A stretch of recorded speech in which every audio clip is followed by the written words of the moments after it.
자,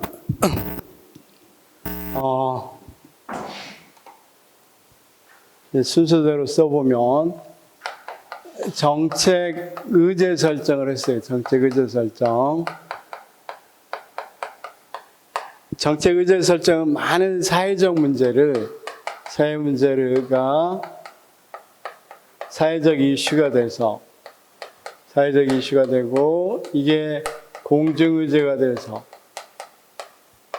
이제 공식 의제로 됐다고 그랬죠. 그렇죠?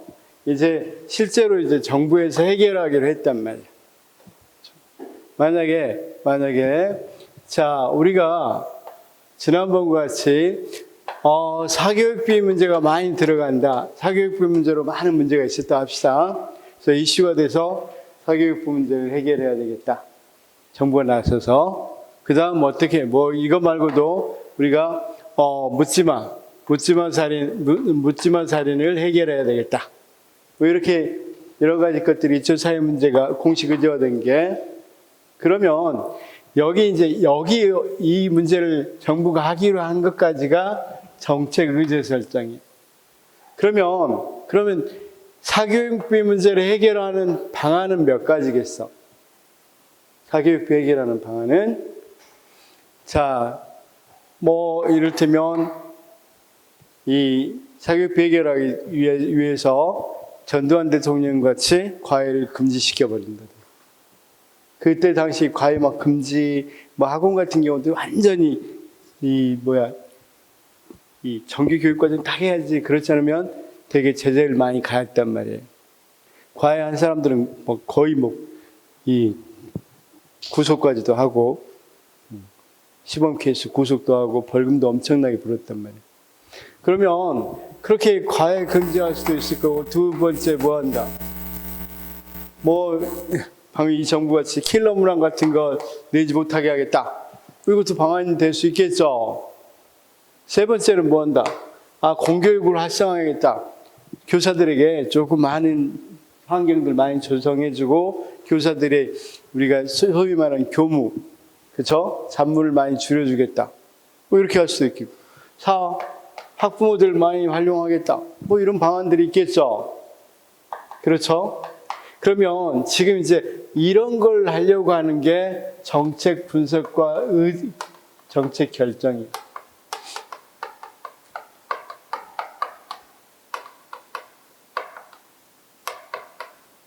그러면 사실 이렇게 되겠죠. 만약에 과외를 금지했을 때 들어가는 비용하고 여러 가지 감시 비용도 있을 거고, 또 고발자에게는 보상도 해줘야 되겠죠.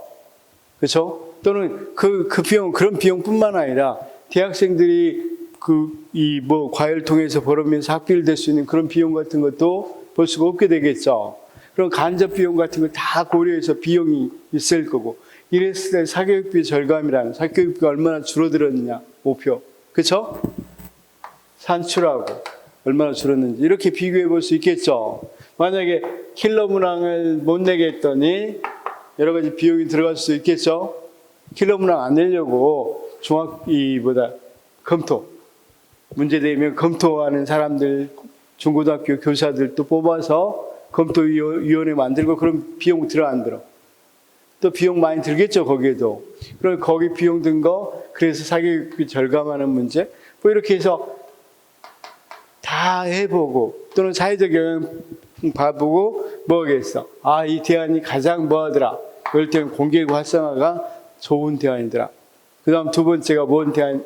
킬러 문항은 배제하는 게 좋은데. 이런 식으로 쭉 할 수 있겠죠? 이 부분.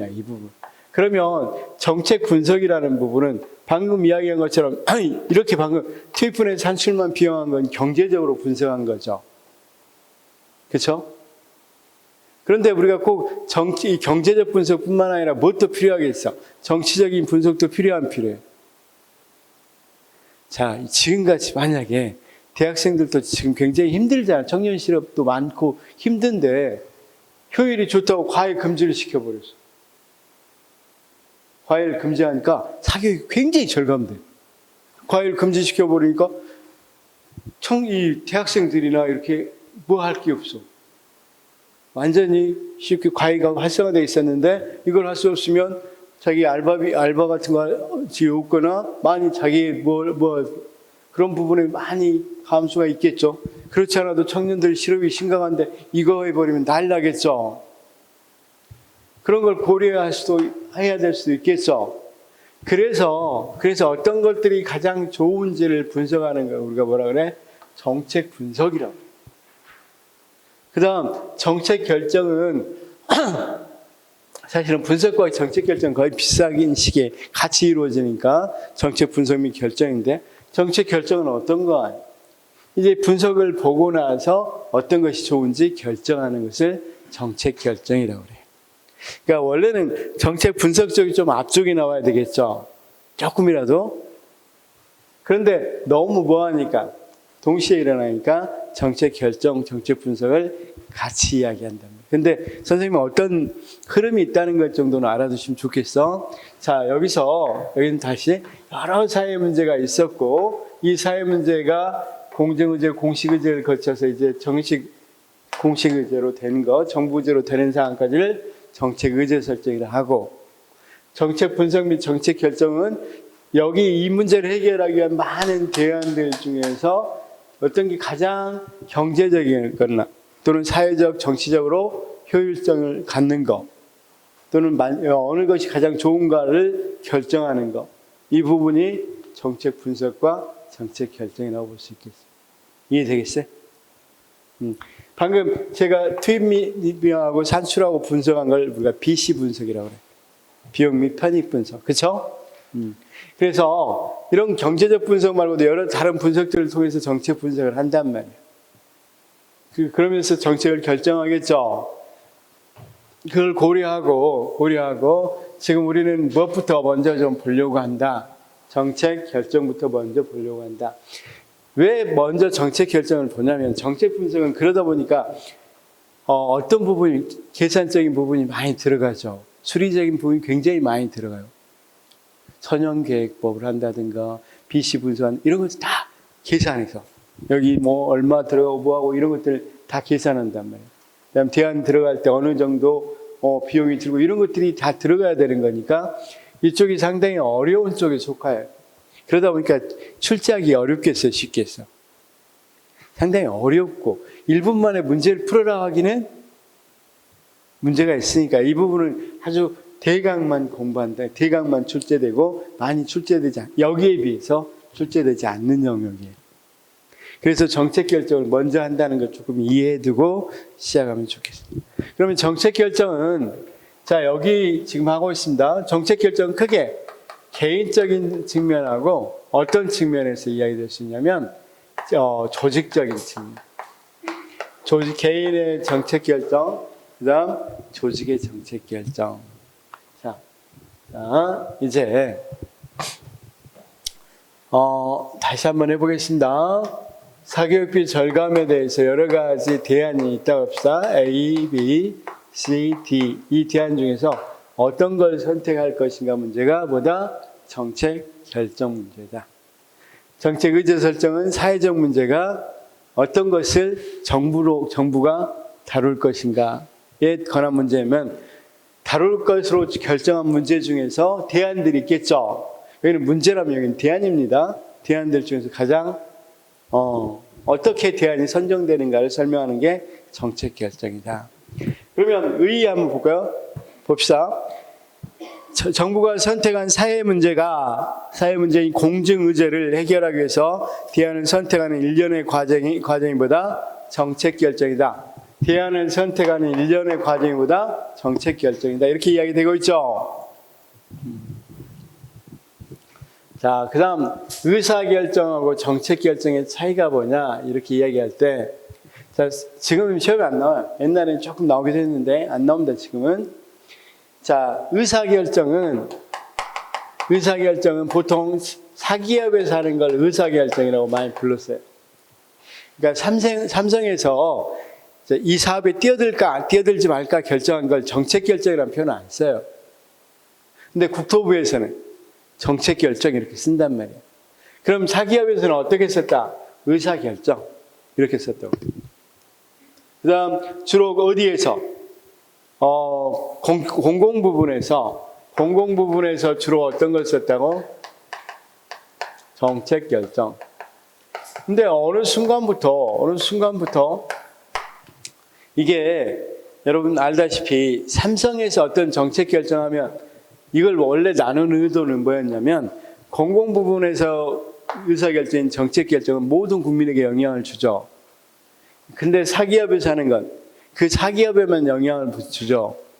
그래서 이렇게 나눴는데, 자, 요즘은 삼성에서 어떤 정책 결정하면 삼성에만 영향 주는 게 아니라 거의 모든 국민에게 영향을 줘버리죠. 삼성에서 채용한다 그러면 뭐 20만, 30만이 거의 한 18만이었죠. 18만 정도가 응시를 한단 말이에요. 그러면 뭐 공무원 응시하는 거 거의 비싸죠. 그러면 아니 거의 전 국민 문제지 뭐 그 정도면. 회사 문제만 아니죠.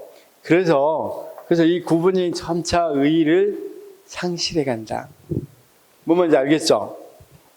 그래서 어떤 책은 공공 부분에서도 그냥 의사결정 이렇게 표현한 책도 있어요. 어떤 책은 어떻게 표현한다? 이걸 구분하는 책도 있고. 그렇게 알아두시면 되겠고. 자,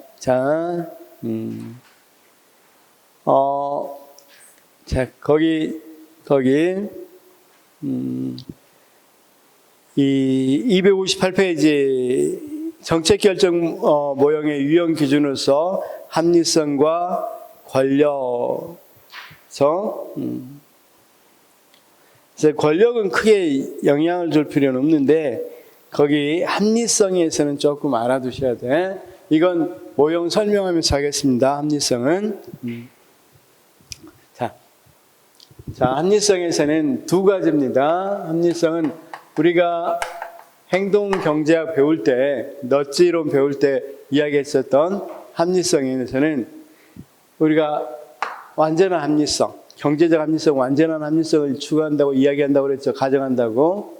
거기에다가 사이먼은 제한된 합리성을 이야기한다고 그랬죠. 그래서 합리성을 이야기할 때는 두 가지가 있습니다.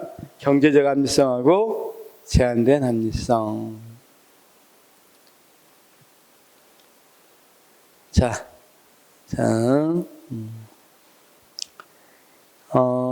그래서 거기 쌤 259페이지 표 있는데 시험에는 안 나오니까 그냥 편하게 보십시오. 권력이 제일 높고 중간 저고 합리성이 제일 높고 중간이고 저고 이런 것들을 기준으로 이렇게 나눌 수도 있다. 그런데 시험에는 한 번도 안 나온다. 그래서 무시해도 된다. 자, 정책 결정 모형의 구분도 넘어가도 됩니다. 그냥 넘어가도 되고 거기 260페이지 헨리의 정책 결정 모형 유형론하고 합리주의적 패러다임, 그 다음 점증주의적 패러다임, 전략적 계획 패러다임이 있죠. 그 부분 별표 많잖아. 이런 부분은 설명을 해주고 다시 돌아와서 범주화된 걸 설명하겠습니다. 그렇지 않고 설명만 들어도 이렇게 범주화했는지 알 수 있어요. 그 다음 그 밑에 있는 산출제한과 과정제한도 체크만 해놓으십시오. 네, 헨리 거는 나오는데 4번은 나오지 않으니까 헨리 걸 중심으로 보시면 되는데, 자, 정책 결정 모형을 좀 해보겠습니다. 자, 제일 먼저 합리 모형이 있어요. 합리 모형. 여기가 경제적 합리성을 높은 부분, 여기가 낮은 부분, 그러면 이 부분은 무엇에 해당된다? 상당히 합리성을 높게 보는 부분. 여기가 합리 모형이야. 합리 모형은 뭐라고 되어 있습니까? 인간이 이성과 합리성에 근거해서 정책을 결정한다는 이론이다. 이렇게 되어 있죠. 그래서 쉽게 말하면 합리 모형은 누가 주장했냐? 그럼 주장한 사람이 없어. 왜냐하면 그냥 이건 이상적 기준의 모형이야. 자, 합리 모형은 그러면 어떤 주장을 하는지 들어봅시다. 합리 모형은 모든 인간은 뭘 가정하냐면 소위 말하는 인간의 절대적 합리성. 인간의 전능성을 가져간단 말이에요. 그래서 모든 대안들을 다 살펴본대. A, B, C, D, 모든 대안들. 그 중에 그들을 다 무슨 분석? 경제적 합리성으로 분석해서 가장 효율적인 대안을 선택한다는 게 합리 모형이에요. 자, 아까 한번 해볼까요? 사교육비 절감에다가 사교육비 절감하는 모든 대안들을 고려한다는 거예요. 그 중에서 다 BC 분석, 비용분해 효과 분석에서 가장 좋은 대안을 선택한다는 거예요. 근데 사교육비 절감에 대한 모든 대안을 우리가 다 이렇게 대안 점검할 수 있을까? 분석해 볼 수 있을까? 그건 솔직히 어렵죠. 우리가 인간이 전능하지 않으니까 많은 시간도 많이 들 거고 정보도 많이 제약되어 있고 그러니까 그럴 수 없겠죠. 그래서 무슨 모형이라고 불러? 규범적이고 이상적 성격의 모형이다 이렇게 돼 있죠. 규범적이고 이상적 성격. 그러다 보니까 이럴 수가 없잖아. 모든 대안을 선택할 수 없다 보니까 귀납법은 안 되고 뭘로 설명한다? 연역적으로 설명한다 이렇게 돼 있고, 당연히 목표하고 사교육비 절감이라는 목표하고 여기 봐봐요. 사교육비 절감이라는 목표하고 여기 대안들은 다 어떤 관계가 있겠어? 거기 같이 위계적 관계가 있겠죠? 자, 이 목표를 추구하기 위해서, 사교육비 절감이라는 목표를 추구하기 위해서 많은 대안들이 이렇게 이루어져 있으니까 이거하고 이거는 위계적 관계죠, 수직적인. 그쵸? 자, 자, 봐봐. 과외 금지는 왜 해요? 그 자체가 목적이 아니죠? 사교육비 절감을 위해서 하는 거죠. 이런 식으로 다 유계적으로 돼 있다고 이야기한다. 인간은 뭘 추구한다? 경제적 합리성을 추구한다고 전제한다.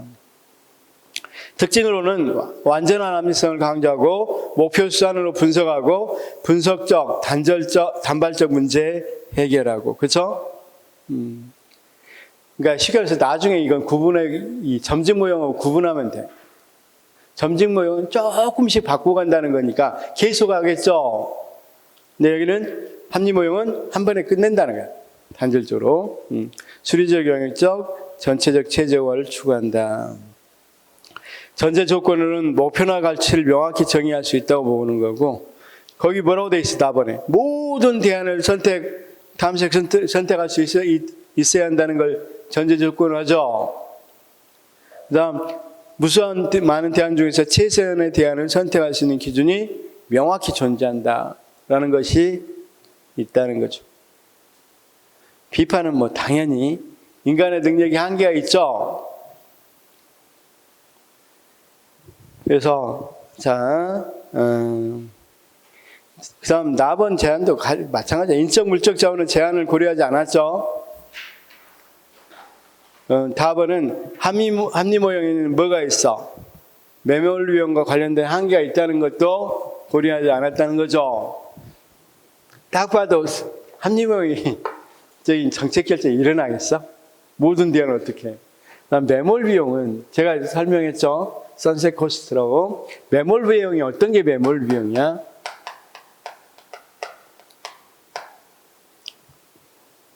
매몰 비용은 어떤 거? 우리 쌤 매몰 비용이 뭘까? 이미 들어간 비용. 자, 제가 울산에다가 울산 제철소를 세웠는데 2조가 들었어요. 그런데 새로운 공법이 나왔어.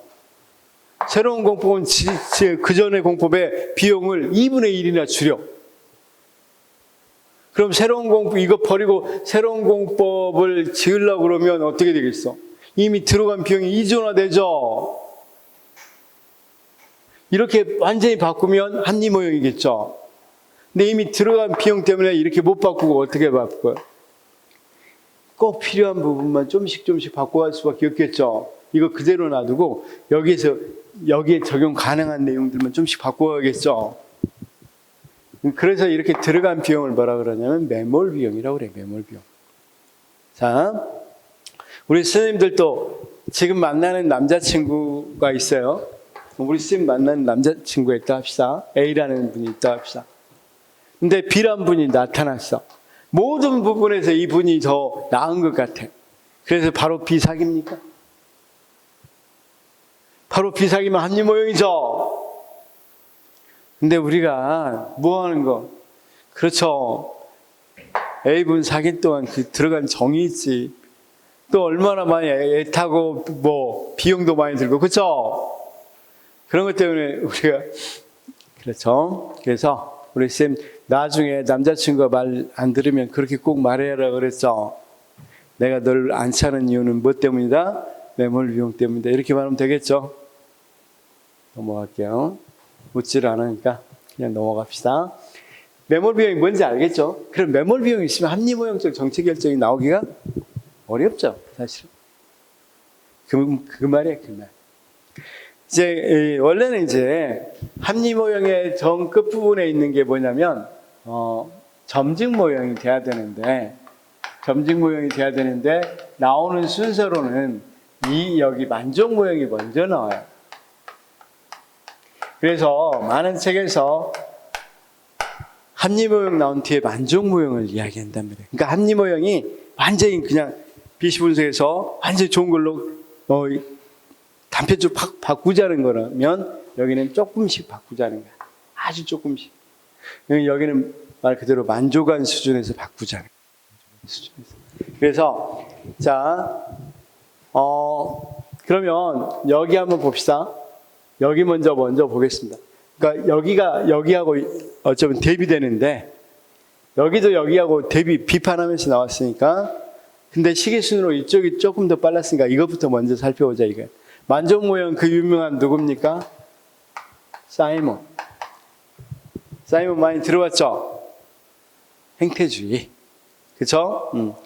자, 거기 사이먼은 그 저서에서 합리성의 한계에 대해 기술하고 만족 모형을 주장했다. 만족은 만족시킨다는 것과 충분하다는 합성어로서 단순한 만족 수준이 아니라 자신이 할 수 있는 최대한 노력을 수행한 후에 선택한다는, 이건 밑줄 쳐놓으십시오. 최대한 노력을 수행한 후에 선택합니다. 만족이라고 해서 그냥 만족 이런 게 아니라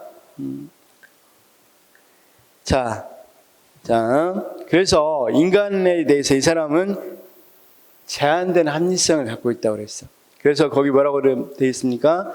인간의 인지 능력, 시간 경비 부족으로 해서 충분한 정보 수집도, 그쵸? 모든 가능한 대안도 탐색할 수 없다고 되어 있죠.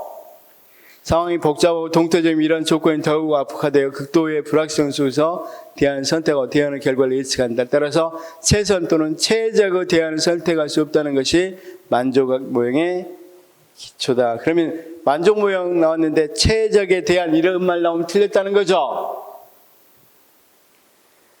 사이먼은 심리적 면, 특히 의사결정 인지 과정을 연구 대상으로 해서 의사결정자가 최적의 대안이 아니라 만족할 만한 수준. 이때 만족은 최대한 노력을 수행한 후에 선택했다고 그랬습니다. 선택한다는 거. 대안의 탐색은 무작위적이고 순차적이다. 제가 우리 쌤 제 수업 들으면서 멍 때린 적 있다고 그랬죠. 그렇죠? 자, 들어봅시다. 제 수업 들으면서 여자친구 생각을 동시에 할 수 있어 없어? 능력자입니다.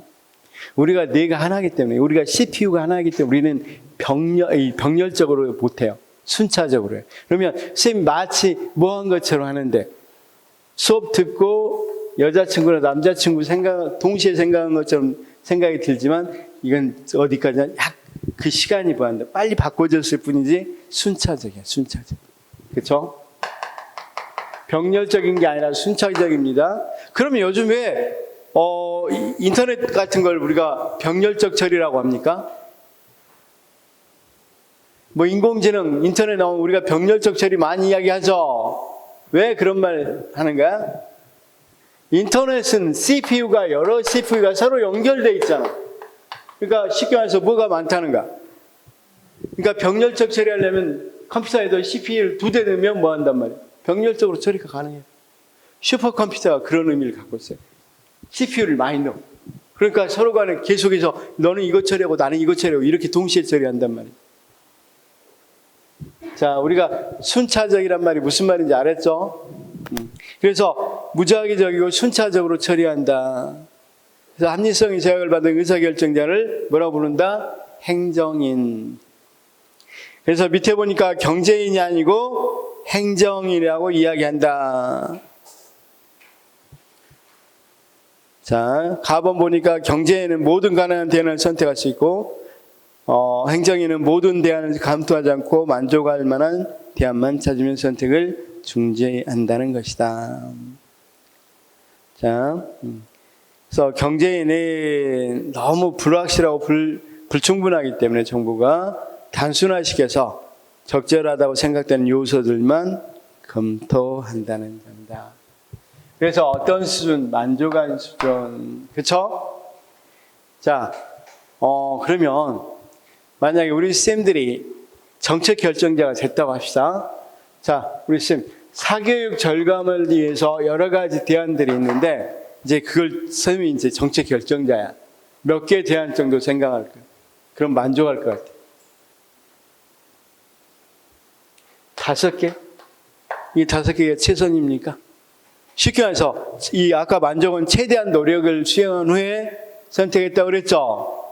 최대한 노력을 선택한 겁니까? 그럼 5개 맞아요? 5개. 그러면, 자, 우리 쌤 몇 개 정도 할 것 같아요? 선택하는 고려할 때. 실제 현장에서 몇 개 정도 할 것 같아요? 보통은 3-4개밖에 안 합니다. 최선을 다해도 그 정도 최대 노력한다 해도 시간이나 이런 것들이 있기 때문에 현장에 가서는 아마 4개나 5개 하면 굉장히 많겠죠. 그건. 그렇죠? 선생님 몇 개 선택할 수 있겠어? 선생님 7개랑 합시다. 꼼꼼하시니까. 우리 쌤은 대범하시니까 3개? 이렇게 할 수도 있단 말이에요. 최대한 노력을 다했다는 걸 의미합니다. 그렇지만 그래서 이렇게 해서 정책이 결정된다는 게 보다 만족무역이에요. 사이몬이라고 이야기했습니다. 이런 특징들 중요합니다. 무작위적이고 순차적입니다. 랜덤이고 순차적으로 우리가 대안을 탐색하지, 대안을 체계적으로 탐색하지 않습니다. 그 다음 병렬적으로 안 합니다. 자, 장점은 실제의 의사결정은 설명하고 기술한 경험적, 실증적 연구로서는 획기적이라는 점. 이 이론은 규범적, 처방적인 측면에서 의사결정 비용이 들어가는 작업임을 명백히 밝힌 점. 자, 탐색 비용보다는 대안 하나 탐색에서 얻게 되는 추가적 효과가 커야만 가능하다는 점. 여러 가지가 이야기됩니다. 그 정도로만. 약점이 뭐냐면, 최선의 대안이 아니라 만족할 만한 대안을 찾은 후에 탐색을 중단하게 되면 검토되지 않는 대안 중에서 훨씬 더 중요한 대안이 포기될 수도 있다. 그렇죠? 그 다음 4번 만족 여부는 기대 수준에 달려있는데 이 기대 수준 자체가 극히 유동적이다. 아까 이야기했다시피 자 봐봐. 어떤 사람은 3개로 만족할 수도 있죠. 어떤 사람은 7개로 만족할 수도 있겠죠. 기대하는 수준이 다 다르니까. 이런 식으로 굉장히 유동적일 수 있겠죠. 자, 그 다음 중대한 의사결정에는 만족모형식 의사결정이 아니라 본다 분석적. 중요하면 중요할수록 그냥 만족한 수준에서 많이 안 머물고 굉장히 분석적으로 결정할 수 있겠죠. 그래서 사이몬은 이렇게 정리하겠습니다. 제한된 합리성. 완전히 절대적 합리성이 아니라 이 합리성은 제한되어 있다. 그 다음 행정인이기 때문에 우리가 어떤 사고를 할 수밖에 없다. 무작위적이고 순차적. 그쵸?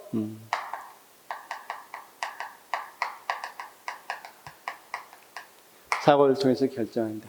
또 하나 이것이 조금 문제점이 있냐면 우리가 개인은 만족할 수 있는데 조직이 만족할 수는 없죠. 조직이 사람도 아니고.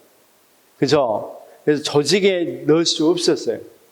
그래서 뒤에 보면 이제 회사 모형이 나옵니다. 뒤에 이야기하도록 하겠습니다. 여기까지 이해됐죠? 자, 그 다음 점증 모형이 나와 있습니다. 점증 모형. 점증 모형은 말 그대로 어떤 모양이냐면 현실을 헤쳐나가는 개념을 도출해서, 자, 원래 진흙탕을 헤쳐나가는 뜻입니다. 개념을 도출해서 실질적 합리성이 절차적 합리성을 대체할 수 없다는 점을 강조하고, 정책 결정은 이 해결적인 정책 결정 그리고 정책 주체들 간의 지속적인 상호 조정을 하는 점진주의를 장려하는 것이다.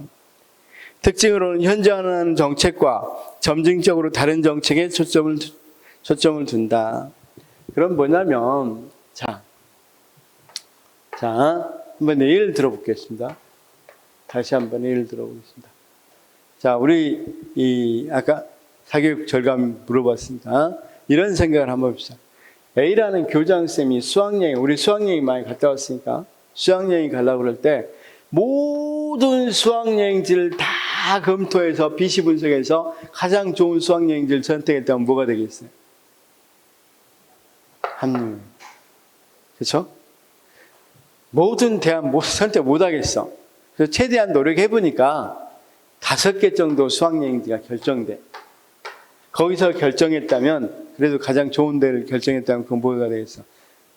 그래도 좀 만족할 수 있는 수준에서 결정했다면 만족 모형이 되겠다. 그런데 점직 모형은 기존에 갔던 데가 경주야. 경주. 그래서 경주 딱 갔는데 이제 오면서 보니까 우리가 경주에 여기서 놀러 합시다. 공터에서 이제 학생들 많이 모여서 여러 가지 장기자랑도 했다고 오다 보니까 여기 공터 훨씬 더 큰 데가 있네. 여기보다는 여기가 좀 큰 데가 있네. 그러면 어떻게 하냐면 여기 기존의 정책이죠. 여기보다는 여기로 하자. 이렇게 정해버리는 게 점직 모형이야. 그럼 점직 모형은 기존의 정책을 그대로 유지하는 것도 점직 모형이고, 이것보다 현다소라고 그냥 생각하면 현재보다 다소 향상된 대안을 선택하는 거. 지금 사용하고 있는 대안보다 약간 향상되어 있는 대안을 선택하는 걸 뭐라고 그랬어? 점직 모형. 지금 여기는 문제를 이야기한 거고 여기는 이제 대안을 이야기하는 겁니다. 대안들 중에서 그렇다는 거야. 여기까지 이해가 됐죠? 그러면 점직 모형도 사실은 뭘 비판하고 나오냐면 합리 모형을 비판하고 나옵니다. 인간은 어떻게 전능적인 거야. 그렇죠? 아까 사이먼도 인간은 전능할 수 없다고 그랬잖아. 제한된 합리성밖에 안 갖고 있다고 그랬죠. 그래서 린드블룸도 그 개념을 그대로 받아들입니다. 제한된 합리성이라는 개념을 받아들여서 특징 보니까 현존하는 정책과 점증적으로 다른 정책. 아까 현다소야. 현존하는 정책과 현다소. 현재보다 다소 향상된 정책이 점증적으로 다른 정책이야. 이걸 초점을 두고. 그렇다면 단지 소수의 정책 제안만 고려 대상이 되겠죠. 그다음 각 정책 대안은 제한된 수의 중요한 결과만 평가하겠죠. 많은 수의 결과를 평가하겠어. 아주 제한된 수만 하겠어. 제한된 수만 하겠죠. 그다음 문제는 계속 재정이 되고 점직 모형은 수많은 목표 수단의 수단 목표 조정을 통해 문제가 관리될 수 있도록 한다. 그래서 점직 모형을 정할 때는 어떤 목표를 또 정하고 그 밑에 수단을 이렇게 안 한단 말이야. 아까 여기보다는 여기가 좀 낫네? 하고 옮긴다고 그랬죠. 그렇죠?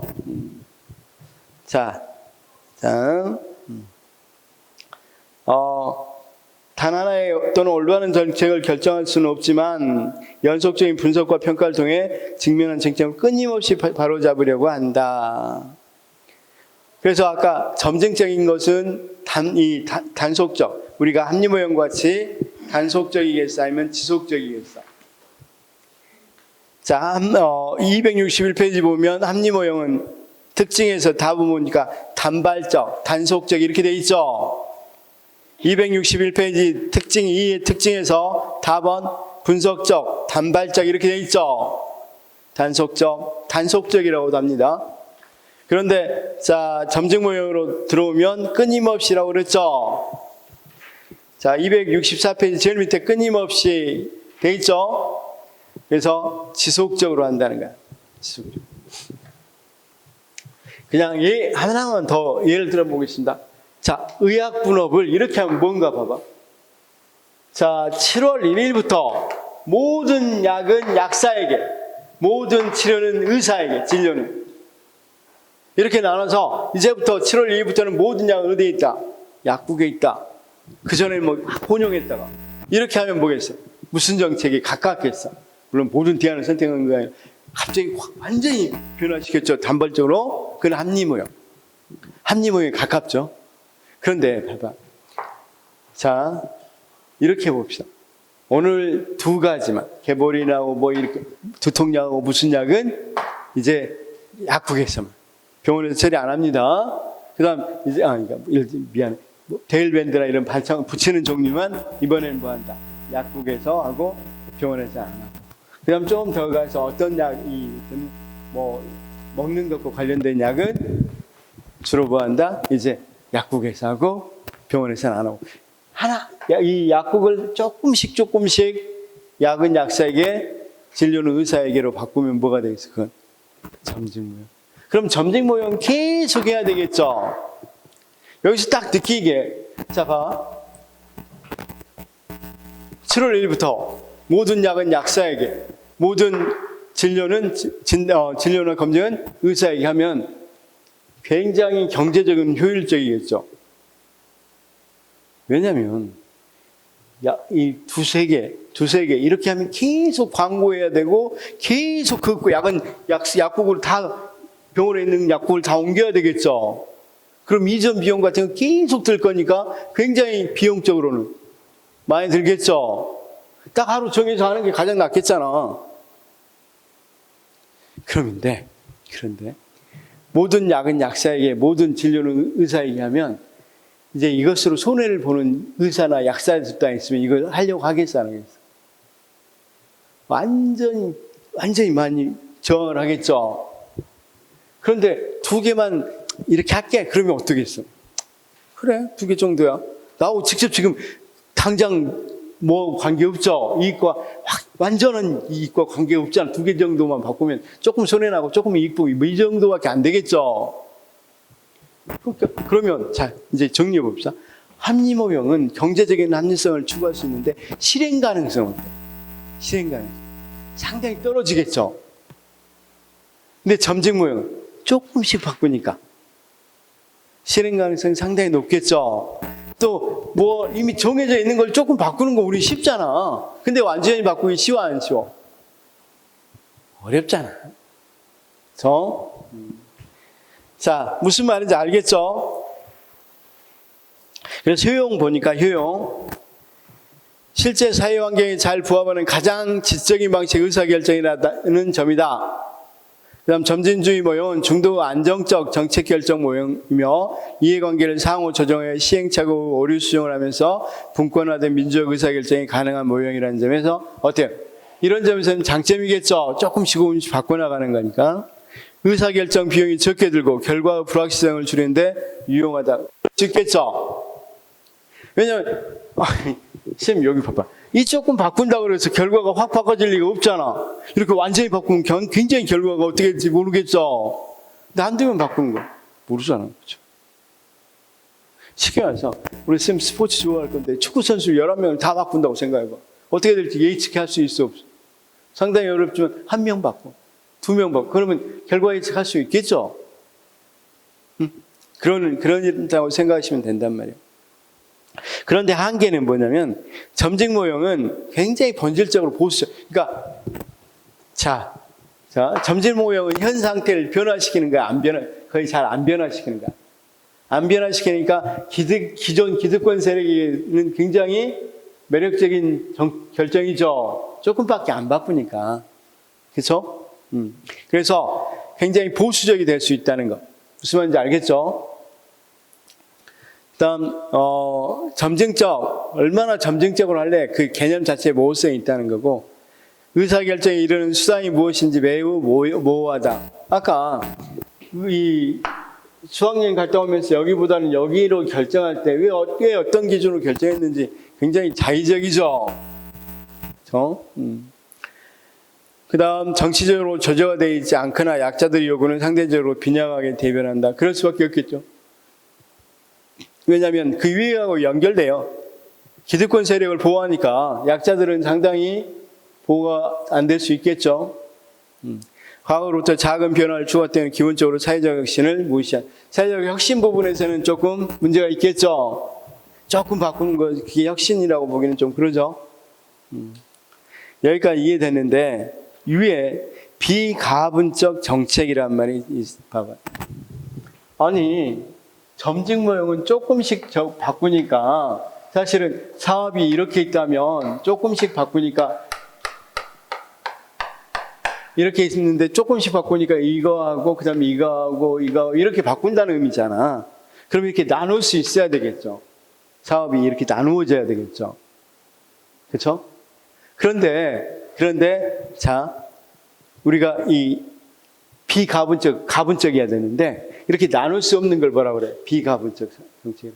특히 거기 예를 들어봤을 때 거기 보는 것처럼 4대강 사업, 새만금 개발 사업, 경인 운하의 건설 등 이런 것들은 사업을 나눌 수가 없어요. 어디까지만 하고 말고 이럴 수가 없죠. 하려면 다 해야 되겠죠. 그렇죠? 그래서 비가분적 사업은 보통 초기 비용이 굉장히 많이 들어요. 우리가 알다시피 뭐 고속도로 건설이라든 거기 있는 것처럼 만약에 4대강 사업, 새만금 4대강 사업도 22조나 들었죠. 새만금 개발 사업도 굉장히 많이 들었죠. 그러면 이런 것들은 대표적으로 초기 비용이 굉장히 많이 듭니다. 그래서 그러면 이런 것들은 수학 체증의 법칙이 적용돼. 비가분적 사업은 무슨 말이냐면, 자 우리 전화하려면 뭐가 필요하지? 데이터 하려면 뭐가 필요하지? 기지국 같은 거 많이 필요하죠. 데이터 쓰고 이런 거 하려면 그러면 이걸 처음 이렇게 설치할 때 되게 수 많이 들죠. 그런데 그 뒤에 조금만 한 사람 더 든다 그래서 비용 들겠어 안 들겠어? 거의 안 들죠. 초기 전산망 사업 해놓으면 초기 비용을 엄청 많이 들겠지만 그 다음 전산 하나 인터넷 하나 연결시켜주는 이 비용은 굉장히 적게 들겠잖아. 그럴 때 봐 수학 체증이에요. 그러니까 이 노동자보다는 생산물이 훨씬 더 노동자 한 명 넣는다 그래도 비용이 적게 들으니까 훨씬 생산물이 많이 들으니까 수학 체증이라고 그러고 이걸 그러면 가분적 정책은 뭐냐면 수학 체감이라고 그래요. 수학 체감은 뭘 말해요? 수학 체감은 말 그대로 그렇죠. 이거만 알아도 수학 체감은 노동자들 더 한다 그래서 생산량이 더 늘어나는 게 아니라 줄어드는 거. 이를테면 100명 생산할 때 100의 생산물이 됐다면 10명 더 했으면 여기는 110이 나와야 되겠죠. 근데 이렇게 안 나오고 105밖에 안 나온다든가 이런 것들은 수학 체감이라고 해요. 대부분 이런 사업들은 하나 더 만드는데 더 많은 비용들. 초기 비용이 딱 드는 게 아니다 보니까 하나 더 하면 더 많이 들고 그렇답니다. 그래서 자 거기다 이렇게 적어놓읍시다. 점증 모형은 가분적 정책이어야 되겠죠. 가분적 사업이 돼야 되겠죠. 그래서 점증 모형은 가분적 정책이 돼야 됩니다. 그 점증 모형 등장평행 옆에서 써놓읍시다. 가분적 사업이 돼야 되고 가분적 사업의 특징은 뭐다? 수학 체감이다. 그렇죠? 또 하나 우리가 이 부정적 관료에 적합하다. 부정적 관료와 관계된다. 뒤에 이건 설명하겠습니다. 문제 풀 때 설명하도록 하겠습니다. 체감입니다. 가분적 사업은 체감, 비가분적 사업은 체증. 그래서 선생님 이 278페이지 잠깐 폈다 봅시다. 51번 문제. 이 문제가 기출에 나온 것 중에 좀 어려운 부분이었어요. 51번 정책결정 점증 모형에서 점증적 변동은 긍정적 관료 또는 수학 체감의 법칙이 적용된 영역이다. 이렇게 돼 있죠. 그러니까 점증주의는 긍정적 관료가 아니라 부정적 관료야. 부정적 관료. 그러니까 부정이니까 여기 목표라는 게 있으면 여기에서 어긋나면 피드백을 시켜주는 거예요. 여기 어긋났어. 다시 수정해. 이렇게 해주는 방식을 취한다. 그렇죠? 자, 됐습니다. 쌤, 자, 이 말이 어려웠어. 시험 문제 나올 때 그때 당시 틀렸던 선생님들이 대부분 뭐 때문이다? 이 말 때문이다. 수학 체감이 뭔지, 부정적 완료가 뭔지를 잘 몰라서. 부정적이라는 것은 틀렸을 때 교정해 주는 걸 부정적 완료. 그렇죠? 긍정적 완료는 맞았을 때 칭찬해 주는 걸 말해요. 자, 지금 어디까지 했어요? 합리 모형, 만족 모형, 점직 모형까지 했었죠. 여기까지는 대강만 알면 됩니다. 자, 다시 합리 모형은 모든 대안 중에서 다 검토한 뒤에 가장 경제적 합리성 있는 거 선택하는 거. 점직 모형은 기존의 정책을 선택하거나 현재보다 다소 양상된, 약간 양상된 모형을 선택하는 거. 그렇죠? 그 다음 만족 모형은 우리가 최대한 노력해서 만족한 수준에서 선정하는 것. 왜? 인간은 제한된 합리성을 가지고 있고 가지고 있는 행정인이기 때문에. 그렇죠? 자, 그래서 오늘 우리 선생님들 음식이 뭐 할 때, 자, 어떤 거 식사하셨어요? 어떤 음식, 오늘 어떤 음식 먹으셨어요? 주먹밥. 그러면 이 근방에 있는, 식당에 안 가셨구나. 미안. 우리 쌤 식당 가셨죠? 도시락. 식당 가시면. 그러죠. 그러죠. 그러면 이 주변에 있는 선생님이 접근하신, 점심시간 접근하신 모든 식당을 다 조사한 뒤에 가장 선생님에게 효율적인, 제가 돈 낸 만큼 중에서 가장 맛있는 그런 음식을 선택하신 거야? 하면 그냥 무작위적으로 그냥 편의점 딱 들어가서 어쩌고 보니까 여기 중에서 이거 먹자 이렇게 선택하신 거야. 우리 인간은 이렇게 모든 대안을 선택해서 하지 않는다는 거야. 대강 어떻게 해? 그냥 무작위적이죠. 가서 그리고 이 식품 비교해보고 이 식품 비교해. 한꺼번에 여러 가지 놓고 비교해봤어요? 그런 거 아니죠. 순차적으로 한다는 거예요. 그걸 이야기한 사람이 사이몬이란 말이에요. 제한되는. 무슨 말인지 알겠죠?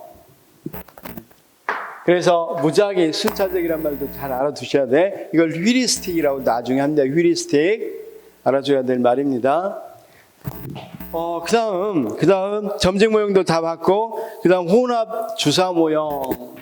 이건 여기 정도. 혼합 주사는 잘 봐야 돼요. 주사 뜻은 스캔한다는 뜻입니다. 스캔. 그쵸? 여기, 영어로 보니까 믹스 스캐닝. 그렇게 되어 있죠?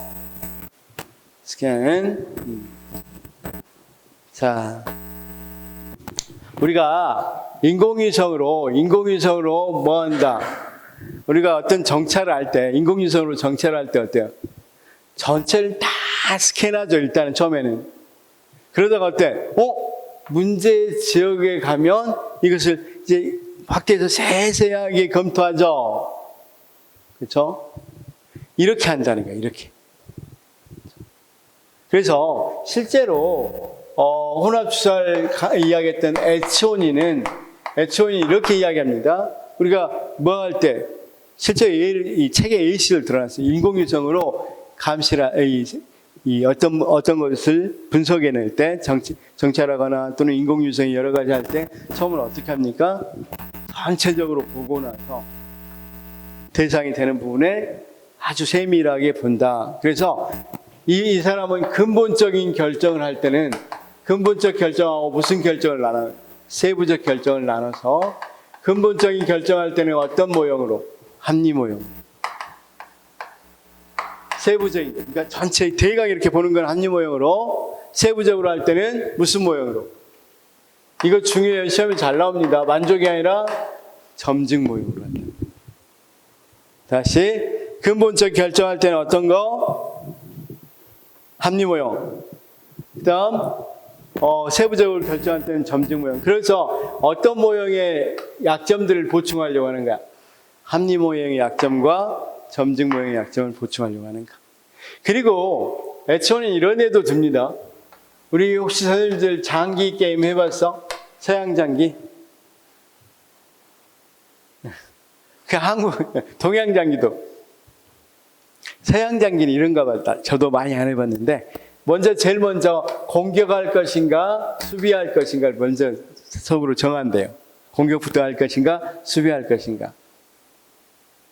결정하고 나서 이제 공격하면 말들을 어떻게 움직일 건지를 결정한다는 거야. 그럼 공격할 건지 수비할 건지는 근본적 결정이죠. 이건 전체적인 어떤 게 정말 비시 분석에서 좋은지 효율성이 있는지를 검토하고 그 다음에 세부적으로 본다면 이 말을 넣을 때마다 본다. 조금 더 나은 부분이 뭔가 이런 걸 생각하겠죠. 그렇죠? 현재 이 자리보다 좀 더 나은 자리로 가면 되잖아. 모든 자리를 다 분석해서 하지 않잖아. 여기 있는 자리에서 약간 나은 자리로 옮겨가죠. 그래서 결정하는 게 혼합 주사 모형. 그래서 중요한 건 시험 문제에 나온 거니까 혼합 주사 모형은 합리 모형과 점중 모형의 단점을 지적하면서 이들의 약점을 보완한 의사결정 모형이다. 혼합 모형은 합리 모형의 이상주의 특성에서 나오는 단점과 너무 이상적이라고 그랬죠.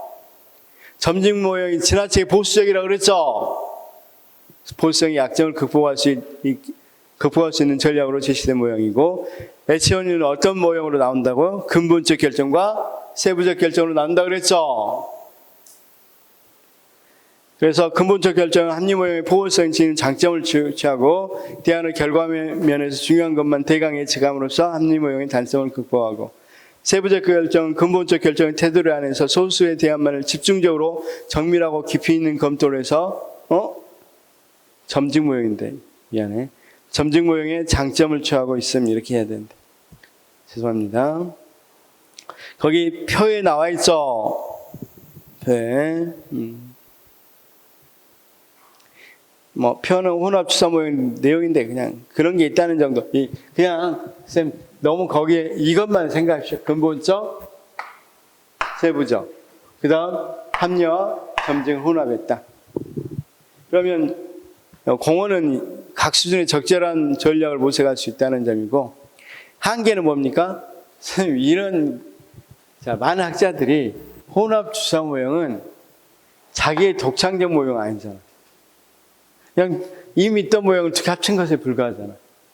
그래서 그렇게 어떻게 보냐면 새로운 점이 없는 이론이다. 독창적인 모형이 아니다. 이렇게 이야기합니다. 여기까지 이해됐어요?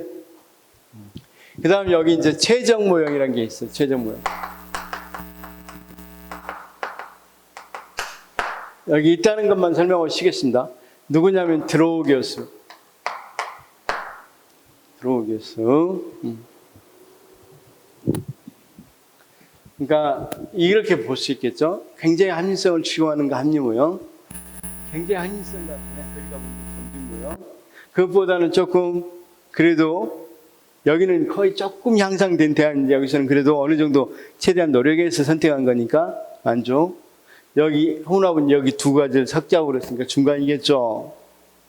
그 다음 최적은 이쪽에 가까운데 이쪽을 어느 정도는 비판하고 또 당연히 이쪽도 비판하겠죠. 그런데 이 최적 모형 기본적으로 어떤 입장이냐면 합리 모형적 입장이 있단 말이에요. 그러면서 뭘 고려한단 말이에요. 너무 이상적인 것은 문제가 있다고 생각한단 말이에요. 그러니까 대강 어디에 위치해 있는지는 다 알겠죠. 여기를 하려고 해. 최적 모형. 최적 모형도 아주 간단한 몇 개만 아시면 됩니다. 그렇죠? 자, 쌤, 제가 나눠드린 모형에서 다음 시간에 할 게 앨리스 모형이거든요. 4페이지에 있는 앨리스 모형. 이 앨리스 모형은 여러 가지 모형이 겹쳐 있어. 쿠바의 쿠바의 미사일 위기를 케네디 대통령이 막기 위해서 했던 이야기들인데 오늘 나눠드린 거죠. 4페이지. 혹시 그냥 재미있게 한번 읽어보시고 다음 시간에 제가 이 부분 좀 할 거니까 쉬는 시간 좀 읽어봐 주십시오. 간단히.